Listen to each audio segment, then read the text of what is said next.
We want to go ahead and look a little bit further into Mark chapter 7 this week. And of course, we could have gone back even to the previous verses here, talked a little bit more about Corban, and even a little bit more of what Jesus was saying here concerning the things that go into a person or that come out of them. And maybe it would have merited at least some further study there. But I would like to jump ahead and go to verse number 24. We see here that Jesus had gone to Tyre and Sidon now. So now we're way up north and out of the actual, what we say, Israel proper. And he entered into a house. He'd rather that they wouldn't have known he was there, apparently, but he could not be hid. And then it tells us about the woman who came to Jesus to have a need met. And I want to read a few verses there, beginning with verse number 25. For a certain woman whose young daughter had an unclean spirit heard of him and came and fell at his feet. The woman was a Greek, a Syrophoenician by nation, and she besought him that he would cast forth the devil out of her daughter. But Jesus said unto her, Let the children first be filled, for it is not meet to take the children's bread and to cast it unto the dogs. And she answered and said unto him, Yes, Lord, yet the dogs under the table eat of the children's crumbs. And he said unto her, For this saying, Go thy way, the devil is gone out of thy daughter. And when she was come to her house, she found the devil gone out, and her daughter laid upon the bed. Now, I want to focus on this little story here for just a few moments here this evening. And I want us to be able to think a little bit about what is really happening here. There is obviously a pretty severe issue. Demon possession, even for our minds, seems like a pretty tall task for Jesus to do. And she's been dealing with it with her daughter. Now, we don't know how the daughter came to be filled with this demon, this devil, but however it was, anyway, the mother felt like Jesus can help her. And so as she comes, she says, Would you please cast the devil out of my daughter? And normally we would think, well, that's a very good request. Surely God would take care of that. But Jesus sort of put her off a little bit and said, well, now wait a minute here. It's not reasonable when the children are here to be eating that I would allow a dog to come and take what they are supposed to be having. And that sounds pretty severe to us, to think that Jesus would refer to this woman as a dog.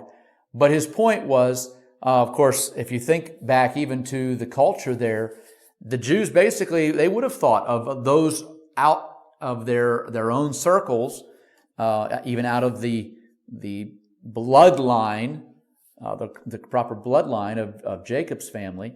They would feel like, well, they are dogs. You know, that's what we would call them.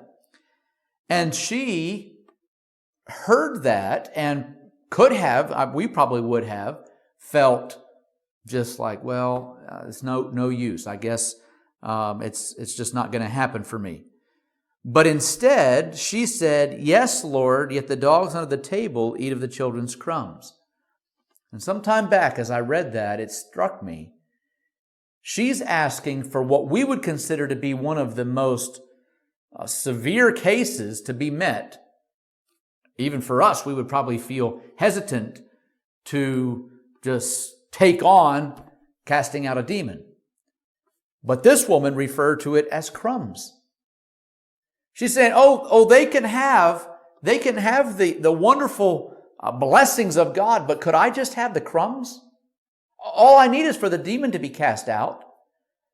Again, for us, that's a pretty far cry from the way we would feel, because it seems to us like, oh, Lord, I need a mountain moved. I need huge things. I need to have you cast out this demon. But she's saying, Lord, you've got so much power. This is just crumbs. This is just the leftovers.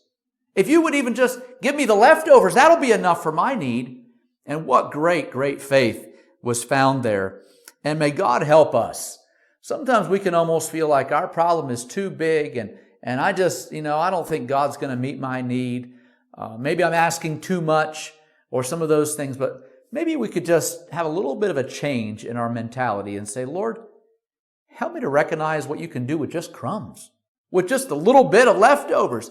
How much power you have that you could overwhelm my situation and bring it about for good with just the crumbs.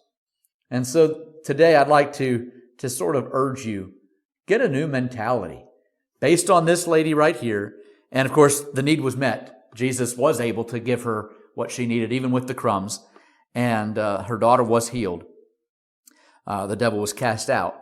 But, oh, that God would help us to start recognizing what a great big God we serve. And even the crumbs, so to speak, as we would see it, even the crumbs are big enough for our biggest problem. And so let's come to Him boldly. Don't be put off. Don't feel like, well, I guess God's just not going to answer. But instead, you claim it with fervor and faith.